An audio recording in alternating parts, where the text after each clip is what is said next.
فقد قال الصادق علیہ السلام من شبہ اللہ بخلقہ فہو مشرک ان اللہ تعالی و تبارک لا یشبہ شیئا ولا یشبہ شیء وکل ما وقع فی الوام فہو بخلافہ صلوات۔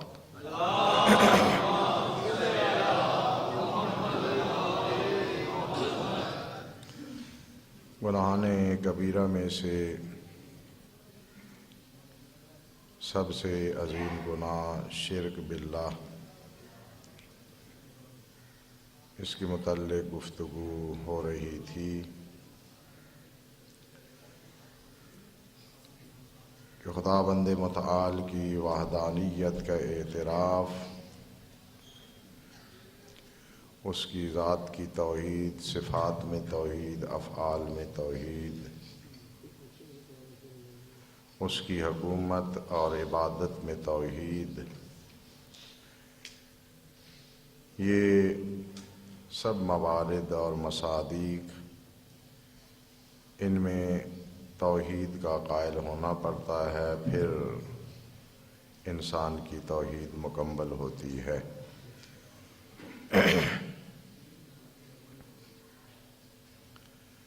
صفات کی نسبت گفتگو ہو رہی تھی۔ حق تعالیٰ کو ایسی صفات سے متصف کرنا جو اس کی مخلوق کی صفات ہیں، اسے ائمہ اہل بیت علیہم السلام نے شرک قرار دیا ہے، اور احادیث مبارکہ میں اور علم کلام کی کتب میں یہ مخلوقات کی صفات حق تعالیٰ کے لیے ثابت کرنا، یہ تشبیہ کہلاتا ہے، تشبیہ، اور جو اس کے قائل ہیں انہیں مشبہہ کہا جاتا ہے۔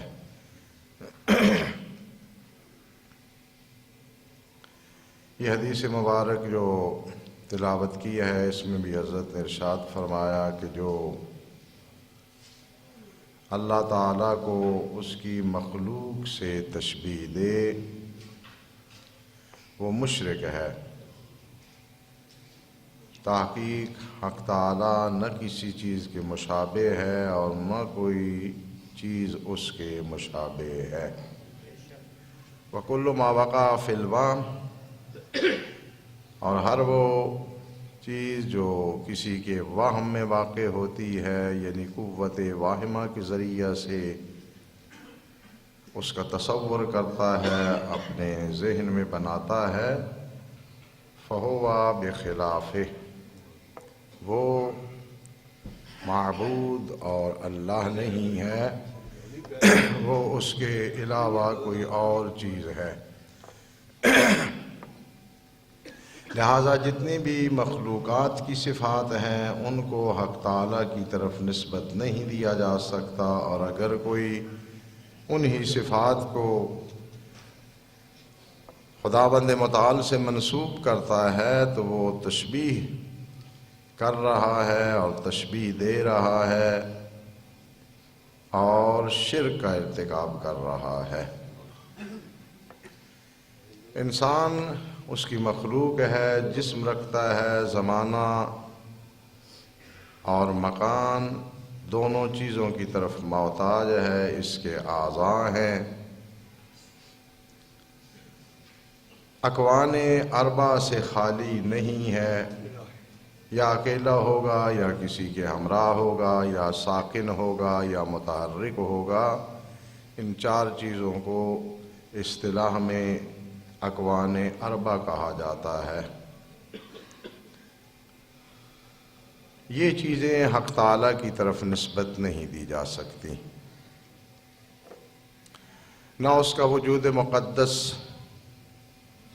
زمانے میں واقع ہوا ہے، وہ ماوراء زمان ہے، زمان سے بالا تر ہے، اور نہ ہی وہ کوئی ایسی شے ہے کہ کسی ظرف میں، کسی مکان میں واقع ہو۔ نہیں اس کی ذات پر حرکت و سکون طاری ہوتے ہیں، یعنی خداوند متعال کو ساکن یا متحرک نہیں کہا جا سکتا۔ بیٹھنا، اٹھنا، لیٹنا، سونا، جاگنا، یہ سب کیفیات اس پر طاری نہیں ہو سکتی۔ یہ سب ممکنات کی خصوصیات ہیں، یہ واجب تعالی کی ذات مقدس سے انتہائی دور ہیں، اس کی صحت قدس میں یہ راہ پیدا نہیں کر سکتی۔ حضرت امیر المومنین علیہ السلام نے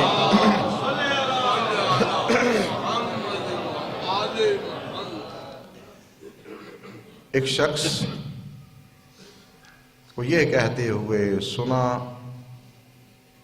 کہ اس نے قسم اٹھائی، والذی احتجب بسبع طباق،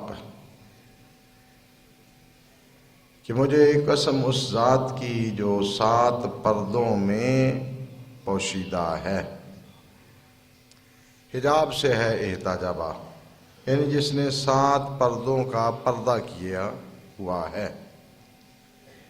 حضرت نے جب اس سے یہ جملہ سنا تو فوراً اپنا اوڑا اس کے سر پہ بلند کیا، فَعَلَاهُ بِالذِّرَّةِ ثُمَّ قال لَهُ يَا وَيْلَكَ إِنَّ اللَّهَ أَجَلُّ مِنْ أَنْ يَحْتَجِبَ عَنْ شَيْءٍ أَوْ يَحْتَجِبَ عَنْهُ شَيْءٌ، ویل ہو تجھ پر، خداوند متعال اس سے بزرگ تر ہے، عظیم تر ہے، اس کی جلالت اس سے بلند تر ہے کہ وہ کسی چیز سے پردہ کرے اور کوئی چیز اس سے پوشیدہ رہے۔ نہ کوئی چیز اس سے پردہ کر سکتی ہے اور نہ وہ کسی چیز سے پردہ کرتا ہے۔ سبحان الذی لا یحویہ مکان، منزہ ہے اس کی ذات کہ جس پر کوئی مکان حاوی نہیں ہو سکتا۔ ولا یخفی علیہ شیء فی الارض ولا فی السماء، اور زمین و آسمان میں کوئی چیز بھی اس پر مخفی نہیں ہوتی۔ فقال الرجل افا اکفر عن یمینی یا امیر المؤمنین، یہ جو اس نے جملہ کہا تھا والذی، واو قسم تھی کہ مجھے اس ذات کی قسم کہ جو 7 پردوں کے ساتھ جس نے پردہ کیا ہوا ہے۔ تو پھر مولا سے پوچھا کہ کیا یہ جو قسم اٹھائی ہے اب اس کا کفارہ دوں، کیونکہ شرعاً اگر اس میں جلالت کے ساتھ قسم اٹھائی جاتی ہے، اس قسم کی مخالفت کرے تو اس پہ کفارہ پڑ جاتا ہے، مخالفت کرنے والے کو کفارہ دینا اس کے لیے لازم ہو جاتا ہے۔ اور وہ مخصوص الفاظ ہیں جو فقہ میں اور روایات اہل بیت علیہم السلام میں وارد ہوئے ہیں کہ جب وہ الفاظ کوئی استعمال کرتا ہے تو شرعاً قسم شمار ہوتی ہے، لیکن اگر ان الفاظ کے علاوہ حق تعالیٰ کے اسماء میں سے کسی اور اسم کے ساتھ قسم اٹھاتا ہے یا کسی اہمیت اور عظمت والی ذات کی قسم اٹھاتا ہے، حتی قرآن کریم کی اگر قسم اٹھاتا ہے تو شرعاً اس پر قسم کے آثار مترتب نہیں ہوتے اور نہ یہ شرعاً قسم شمار ہوتی ہے۔ تو پھر اس نے پوچھا کہ مولا میں نے یہ جو قسم اٹھائی ہے اس کا کفارہ ادا کروں؟ حضرت نے فرمایا نہیں، کفارے کی ضرورت نہیں ہے، اس لیے کہ آپ نے اللہ کی قسم نہیں اٹھائی، کیونکہ 7 پردوں میں یا 7 پردوں سے پردہ کرنے والی اس کی ذات نہیں ہے۔ فَيَلْزَمُكَ الْكَفَّارَةُ وَإِنَّمَا حَلَفْتَ بِغَيْرِهِ، تو نے اللہ کے علاوہ کسی اور ذات سے قسم اٹھائی ہے، لہذا تجھ پر کفارہ لازم نہیں ہے۔ بس یہ مخلوقات کی جو خصوصیات ہیں، مخلوقات کی جو ضروریات ہیں ان میں سے کوئی بھی حق تعالیٰ کی طرف نسبت دی جائے چیز تو یہ شرک ہو جائے گا۔ لہٰذا ایک اور حدیث مبارک میں حضرت صادق صلوات اللہ علیہ نے ارشاد فرمایا،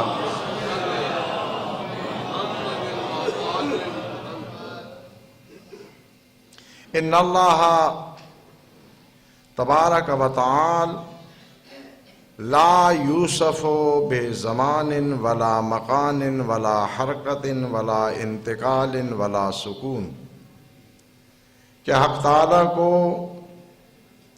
زمانہ، مکان، حرکت، انتقال اور سکون کے ساتھ متصف نہیں کیا جا سکتا۔ یعنی کوئی ایسا وصف، کوئی ایسا اسناد اس کی طرف نہیں دے سکتے کہ جس سے حرکت، انتقال، سکون، مکان یا زمان ثابت ہو جائے۔ مثلا اللہ اعوذ باللہ کوئی کہتا ہے کہ اللہ زمینوں پہ رہتا ہے، تو جب پہ رہتا ہے کہے گا تو اس کے لیے مکان کہہ دیا۔ کوئی کہے عرش پہ رہتا ہے تب بھی پھر مکان کا قائل ہو گیا۔ کرسی پہ رہتا ہے یا بیٹھا ہے، کیفیت ثابت ہو گئی، مکان ثابت ہو گیا۔ تو یہ چیزیں نہیں کہہ سکتے۔ حرکت و انتقال، حرکت تو آپ جانتے ہیں کہ ایک عام سی چیز ہے، فلسفی اصطلاح میں حرکت کسی شے کا کسی جگہ پہ حاصل ہونا اور دوسری آن میں وہاں نہ ہونا، یہ حرکت کہلاتا ہے۔ یہ دیکھیں میں نے انگلی رکھی تو یہ حرکت نہیں ہے، حرکت یہ ہے کہ دوسری آن میں اس جگہ پہ وہ چیز نہ ہو، تو یہ حرکت کہلاتی ہے۔ البتہ یہ میرا ہاتھ بھی حرکت کر رہا ہے، اس نقطہ سے اس نقطہ جا رہا ہے، یہ حرکت کر رہا ہے۔ انتقال ایک حالت سے دوسرے حالت کی طرف منتقل ہونا۔ بچہ آہستہ آہستہ بڑا ہوتا ہے، پھر جوانی کے بعد وہ بڑھاپے کی طرف جاتا ہے، یہ سب انتقال ہے۔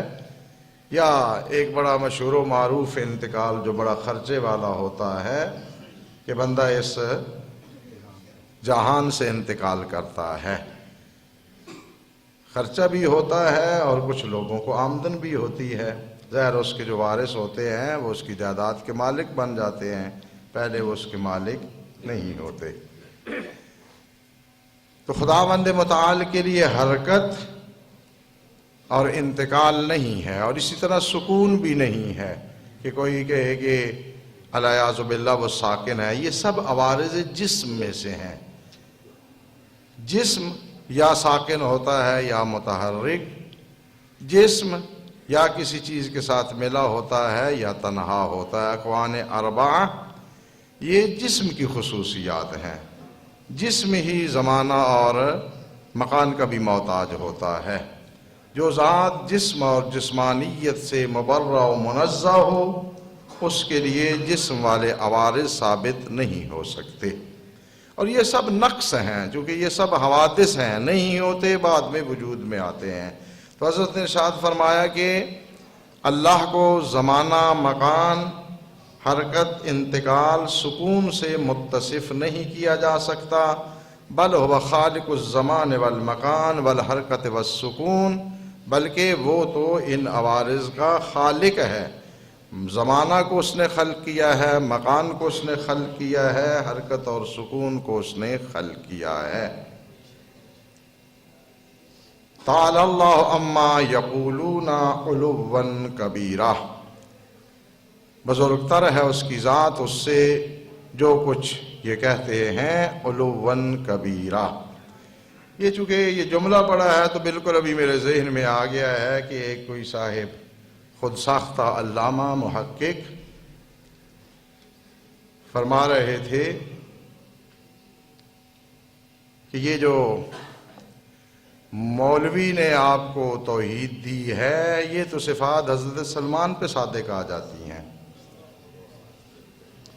اور پھر بڑا زور لگا رہے تھے کہ میں جو کہہ رہا ہوں دلیل پوچھنا آپ کا حق ہے، دلیل مجھ سے مانگو، دلیل مانگو۔ اور اس کے بعد یہ آیا کا حصہ ہے کہ خداوند متعال اس سے بزرگ تر ہے جو کچھ یہ کہتے ہیں۔ تو استدلال فرمایا کہ دیکھو جو کچھ کہتے ہیں لوگ، اللہ اس سے بزرگ تر ہے، لہذا جو کچھ یہ دے رہے ہیں یہ سب کے سب حضرت سلمان پہ صادق آ جاتا ہے۔ العیاذ باللہ ثم العیاذ باللہ۔ اولاً تو جس آیت کا حوالہ دے رہے تھے وہ کفار کے متعلق تھی، مشرکین کے متعلق تھی، کہ جو کچھ مشرک اللہ کے متعلق کہتے ہیں اللہ اس سے بزرگ تر ہے۔ تو جو آپ تک باتیں پہنچائی جاتی ہیں یہ مشرک کی پہنچائی جاتی ہیں یا اہل بیت علیہ السلام کی؟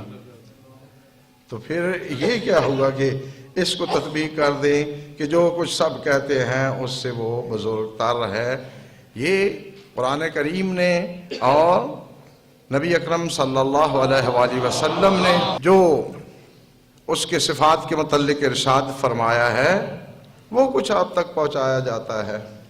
ہم تو اتنے دلیر ہیں ہی نہیں کہ اپنی طرف سے کچھ کہہ سکیں، ہم تو اتنے موقع کے نہیں ہیں جو اپنی طرف سے کہہ سکیں۔ ہم تو اپنے لیے الہام کے قائل ہی نہیں ہے کہ ہمیں الہام ہوتا ہے۔ ہم نے تو جو کچھ لینا ہوتا ہے کتابوں سے لینا ہوتا ہے، قرآن و حدیث سے لینا ہوتا ہے۔ وہ تو بڑی پہنچی ہوئی شخصیات ہوتی ہیں جنہیں الہام ہوتا ہے، کتاب کی ضرورت نہیں پڑتی۔ یہ جو اس قسم کا الہام ہوتا ہے یہ خاص شرائط سے ہوتا ہے۔ بندہ استنجا نہ کرے، نجاست ہر وقت اپنے پاس رکھے، نماز کے نزدیک نہ جائے، قرآن کی تلاوت نہ کرے، مکھیوں کا اس پہ جرمٹ ہو، تو وہ ولایت ہوتی ہے جو اس قسم کا الہام لاتی ہے۔ تو ہم دل میں سے کوئی کام بھی نہیں کر سکتے، نہ اتنے گندے رہ سکتے ہیں، نہ پاخانہ جگہ جگہ لگا سکتے ہیں، نہ استنجے کے بغیر رہ سکتے ہیں، لہذا ہم نے تو کتابوں سے ہی دینا ہے۔ اور بڑی عجیب بات یہ ہے کہ دیکھیں شیعہ عقائد کی کتابیں کوئی ایسی نہیں ہے کہ جو کسی ایک جگہ پڑھی ہو اور لوگوں کی ان تک رسائی نہ ہو۔ اردو مختصر کتابیں بہت سی چھپی ہوئی ہیں، جا کے دیکھ لیں کہ ہم خداوند متعال کے لیے کن صفات کے قائل ہیں۔ ان میں سے کوئی ایک صفت بھی آپ حضرت سلمان پہ تطبیق کر کے لے آئیں، میرا خون آپ کے لیے مباح ہے۔ کیسے بکواس بازی، اتنا بڑا سنگین جھوٹ۔ ہم کہتے ہیں کہ اللہ کو کسی نے خلق نہیں کیا ہے، تو حضرت سلمان کو آپ کہتے ہو کہ ان کو کسی نے خلق نہیں کیا ہے؟ کون ہے شیعوں میں سے، کون ہے جو یہ کہے کہ حضرت سلمان کو کسی نے خلق نہیں کیا ہے؟ حضرت سلمان پیدا ہوئے ہیں، بچپن تھا، جوانی آئی، اس پر بڑھاپا آیا، وہ کھانا کھاتے تھے، اور قرآن نے بڑا کنایا استعمال کیا ہے حضرت مریم اور حضرت عیسیٰ علیہ السلام کے متعلق کہ وہ تو دونوں کھانا کھاتے تھے، اور جو کھانا کھاتا ہے اسے نکالنا بھی پڑتا ہے۔ یہ کنایا ہے، جب کھائے گا تو معدہ خالی بھی کرنا پڑے گا۔ تو کون کہتا ہے؟ ہم تو اللہ کے لیے اس قسم کے کام کے قائل ہی نہیں ہیں۔ کس طرح آپ کہہ رہے ہیں کہ جو مولوی نے آپ کو توحید کا تعارف کرایا ہے وہ تو حضرت سلمان پہ صادق آ جاتا ہے؟ اور بدبختی ہے ان بے وقوفوں کی جو اس قسم کی لغویات سنتے ہیں اور سبحان اللہ کہتے ہیں۔ نعرہ تو چلے لگانے تو کوئی بات نہیں ہے، حضرت علی کو تو مشرک بھی مانتے ہیں، کافر بھی مانتے ہیں، کوئی مسئلہ نہیں، نعرہ لگا لیں، اوپر سے سبحان اللہ۔ یہ کون سی سبحان اللہ کا مطلب ہے کہ اللہ کو نقائص سے منزہ سمجھتا ہوں، اللہ کے لیے نقص ثابت کیا جا رہا ہے، نیچے سے سبحان اللہ، شرک کا ارتکاب کر کے سبحان اللہ۔ تو یہ داد جو ہے اس جملے سے ملتی ہی نہیں ہے۔ سبحان اللہ کا مطلب ہے اللہ کو نقائص سے منزہ قرار دینا، نقص ثابت کر کے سبحان اللہ کہنا، تو پھر آپ کی عقل مبارک پہ ہی سبحان اللہ کہنا چاہیے۔ تو یہ تشبیہ کہ مخلوقات میں سے کسی مخلوق کے ساتھ بھی اللہ کو تشبیہ نہیں دی جا سکتی۔ البتہ یہ بڑا ایک مہم مسئلہ ہے جس کی طرف اشارہ کرنا چاہتا ہوں، وقت کے دامن میں بھی اتنی زیادہ گنجائش نہیں ہے۔ سرکار دو عالم صلوات اللہ علیہ وآلہ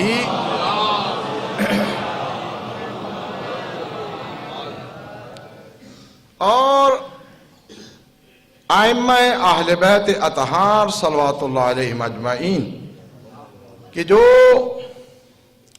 معلم انسانیت ہیں اور ہمیں صدیوں سے اس بات پر فخر ہے اور قیامت کے دن تک ہم بجا فخر کر سکتے ہیں کہ کسی بھی مذہب میں، کسی بھی آئین میں، چاہے وہ اس آسمانی آئین ہو یا انسانوں کا بنایا ہوا آئین ہو، توحید کی جو شناخت ائمہ اہل بیت نے دی ہے، یہ توحید کسی اور فرقے اور مذہب کے پاس نہیں ہے۔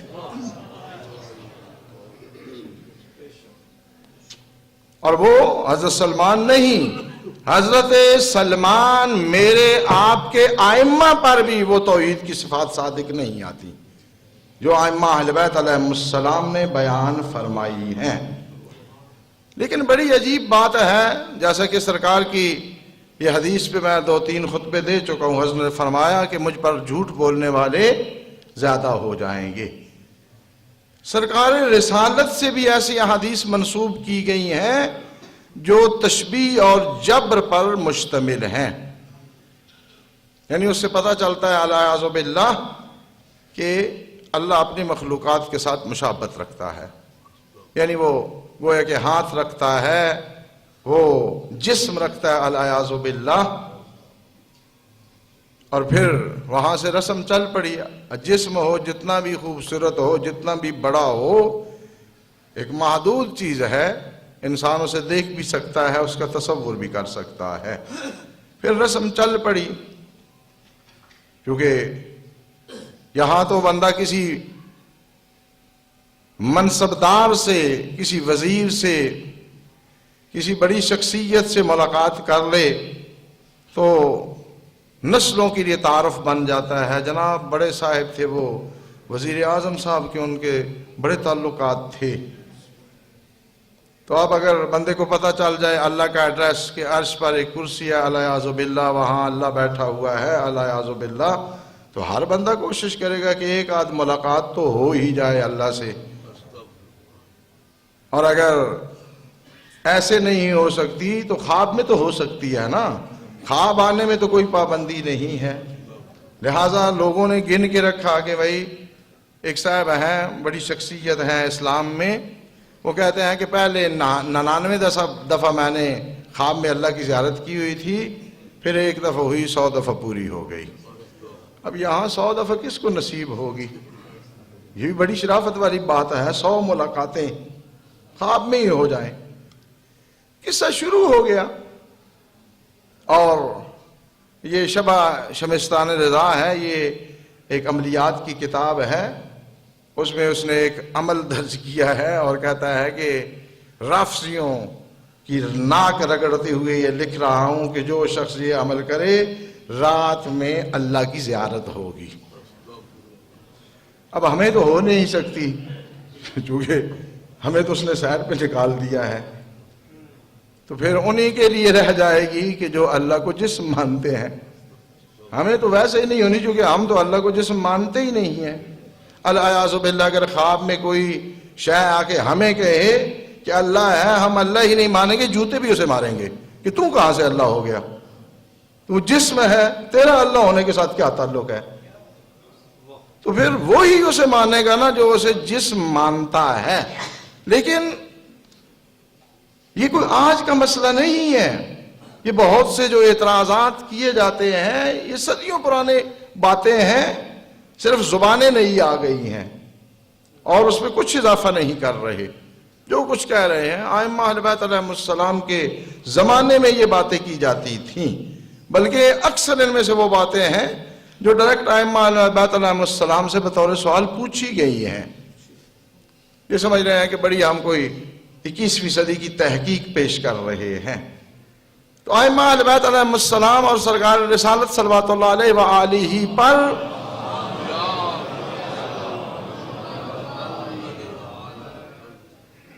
یہ جو اس قسم کی پرابلمیں ہیں، اس قسم کے جھوٹ صدیوں سے بولے جا رہے ہیں، صدیوں سے۔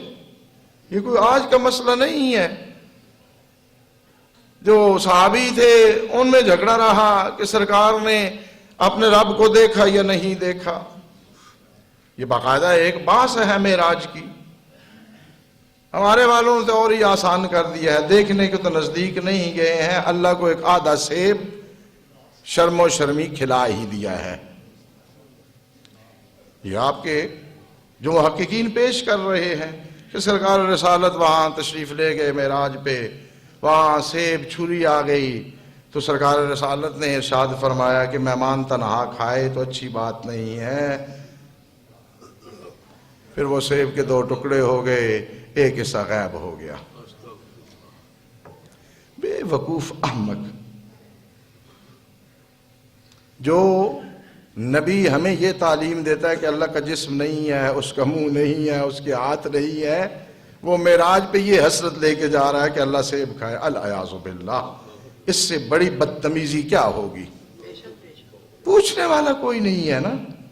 کسی صاحب کو حضرت قلندر پاک وہاں وہ پروازیں کرتے ہوئے نظر آئے ہیں۔ میں نے شہر کا ایک پڑھا تھا، بھئی فرشتے پیچھے رہ گئے، قلندر پاک گھوڑے پہ سوار تھے، وہ پرواز کر رہے تھے۔ شب معراج میں سرکار رسالت نے قلندر پاک کی زیارت کی۔ جو منہ سے آتا ہے بک بک کر دیتے ہیں۔ بہر قلندر پاک انسان ہے، وہ سیب سے تو زیادہ قیمتی ہیں، اگر سیب وہاں چلا گیا ہے تو وہ بھی جا سکتے ہیں۔ اور پھر عجیب بات کہ سید الملائکہ، جس کا جہان ہی وہ جہان ہے، یہ اس کا جہان ہی نہیں ہے، ان کے لیے پھاٹک آ گئی، وہ آگے نہیں جا سکتے۔ اور جناب حضرت کا گھوڑا، سیب، تشت، چھریاں بھی اوپر چلی گئی۔ کیا بھائی بک بک لگے ہوئے ہو؟ کوئی بات اپنی جو کر رہے ہو اس کا وزن سمجھتے ہو؟ جو نبی ہمیں یہ تعلیم دے رہا ہے کہ اللہ کا جسم نہیں ہے، اس کے لیے مکان عیب ہے، مخلوق کی صفات سے منزہ و برتر ہے، وہاں یہ خواہش کرے کہ العیاذ باللہ اللہ سیب کھائے، اس سے بڑا کوئی مذاق ہو سکتا ہے؟ بس جو منہ سے آتا ہے۔ اب ایک صاحب جو ہے وہ بیان فرما رہے تھے کہ سرکار نے آ کے جو ہے وہ جب واپس آئے تو جناب خدیجہ علیہ السلام سے بیان فرمایا کہ میں ایسے سفر پہ گیا تھا، یہ دیکھا وہ دیکھا، اطمینان تک الباب ہوا تو امیر المومنین تشریف لے آئے تو آ کے فرمایا کہ یا رسول اللہ آپ کو مبارک ہو سفر معراج کی۔ تو حضرت بڑے پریشان ہوئے کہ میں نے تو ابھی تک کسی کو بتایا ہی نہیں ہے، یہ خدیجہ کو بتا رہا ہوں، ابھی تو میں گھر سے ہی نہیں نکلا ہوں۔ تو مولا نے فرمایا کہ یا رسول اللہ اگر آپ چاہیں تو جو سیب آپ کو وہاں دیا گیا وہ آپ کو دکھا دوں۔ ایسے ہاتھ میں جیب میں ڈالا، سیب حاضر کر کے رکھ دیا۔ یعنی اسے سیب کے قصے کو پکا کرنا ہے، سیب ہونا چاہیے بس۔ کیا ایک بندہ جو ہے یہاں سے کسی مہم سرکاری کام کے لیے کسی بڑے افسر سے میٹنگ کرنے جاتا ہے، وہاں اس کا سارے کا ہم و غم جو ہے کھانے پہ ہو کہ جی صاحب ابھی کھانا نہیں پہنچا ہے، صاحب ابھی کھانا نہیں پہنچا۔ کیا باتیں کیا کر رہے ہیں؟ نہ وہاں کوئی سیب جا سکتا، نہ سیب کی کوئی گنجائش ہے۔ وہ عالم انوار ہے، وہاں مادہ کا کوئی تعلق نہیں ہے، یہ یہاں کی باتیں ہیں۔ اور حضرت کلیم اللہ حضرت موسیٰ علیہ السلام کے متعلق روایات جا کے پڑھیں کہ جب پہلا خطاب حق تعالیٰ کی طرف سے ہوا تھا تو 3 دن تک حضرت موسیٰ کو کوئی ہوش ہی نہیں تھا۔ اس خطاب کی اتنی لذت کہ پتہ ہی نہیں ہے دنیا میں کیا ہو رہا ہے۔ اور ایک واقعہ مختصر سا، ٹائم بہت کم ہے۔ حضرت عیسیٰ علیہ السلام ایک جگہ سے گزرے، ایک شخص دعا کر رہا تھا، پوچھا کب سے دعا کر رہا ہو؟ کہا جی کئی سالوں سے عبادت کر رہا ہوں، ایک دعا کر رہا ہوں، تو آپ اللہ کے نبی ہیں، آپ میری سفارش کریں، اللہ میری دعا قبول کر لے۔ دعا کیا تھی؟ دعا اس کی یہ تھی کہ خدایا اپنی ایک ذرہ برابر محبت میرے دل میں ڈال دے۔ حضرت عیسیٰ علیہ السلام نے دعا کی، سفارش کی، جب واپس آئے وہ وہیں بیٹھا ہوا ہے۔ حضرت نے اس کے نزدیک ہو کر کہا السلام علیکم، بندے نے کوئی جواب نہیں دیا، پھر ادھر پھر ادھر، پریشان ہو گئے کہ یہ چند دنوں کی پہلے بات ہے کہ مجھ سے سفارشیں کروا رہا تھا، اب میں اسے سلام کہتا ہوں اس کا جواب نہیں دے رہا، مجھے پہچان نہیں رہا۔ بارگاہ رب العزت میں عرض کی خدایا یہ وہی ہے جس کے لیے میں نے سفارش کی تھی، اب میں سلام کرتا ہوں یہ جواب نہیں دیتا۔ جواب آیا اس لیے کہ اسے پتہ ہی نہیں ہے کہ تو یہاں کھڑا ہے۔ یا اللہ یہ کیا ہوا؟ جواب آیا تو نے ذرے کا مطالبہ کیا تھا، ہم نے اس ذرے کے کئی ہزار حصے کیے، پھر اس حصے سے کئی ہزار کیے، پھر جا کے اس کو وہ حصہ ذرے کا اپنی محبت عنایت کر دی ہے۔ اب یہ اتنا مگن ہے کہ اسے پتہ ہی نہیں ہے کہ اللہ کا نبی میرے پاس کھڑا ہے۔ تو اب فرمائیں وہ محبوب الہی وہاں جاتا ہے، وہاں باتیں سیب کی ہو رہی ہیں اور کوئی کام ہی نہیں ہے کرنے والا۔ یا رسول اللہ سیب ہی کھانے تھے تو اتنا لمبا سفر کرنے کی کیا ضرورت ہے؟ کیسی باتیں کر رہے ہیں، اپنے مزاج والا کام۔ یہ واقعات ہمیں سنائیں گے جیسے ہندوستان میں وہ واقعہ ہوا ہے۔ بھائی عربوں کے گفتگو کا مزاج اور ہے، ان کے لین دین کا طریقہ اور ہے، بالکل ہمارے بر صغیر میں جیسے کوئی شادی ہوتی ہے، کوئی خوشی ہوتی ہے، ائمہ اہل بیت علیہ السلام کے گھر میں بھی کوئی خوشی ہوگی تو جیسے بر صغیر ہے اور کسی گھر کوئی بچہ پیدا ہوا ہے اور وہ پھر ہو رہا ہے جو کچھ ہوتا ہے یہاں پر، کیا لگے ہوئے ہو؟ ائمہ اہل بیت علیہ السلام کی نسبت کسی فعل کو منسوب کرنا، کوئی بات منسوب کرنا، آپ احمق ہیں، جاہل ہیں۔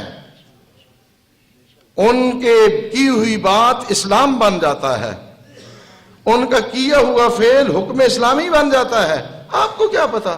وہی جو یہاں کی باتیں ہوتی ہیں، جیسے وہ آ جاتے ہیں کسی گھر بچہ پیدا ہو تو وہ خاص فرقہ آ جاتا ہے، ان کے بزرگوں کی بڑائی شروع کر دیتا ہے، ہو سکتا ہے کہ ان غریبوں کو آج سے روٹی کھانا نصیب ہوئی ہو، وہ 7 پشتوں سے انہیں نواب بنا دیتا ہے، وہ مانگنے والے خاص فرقہ ہے۔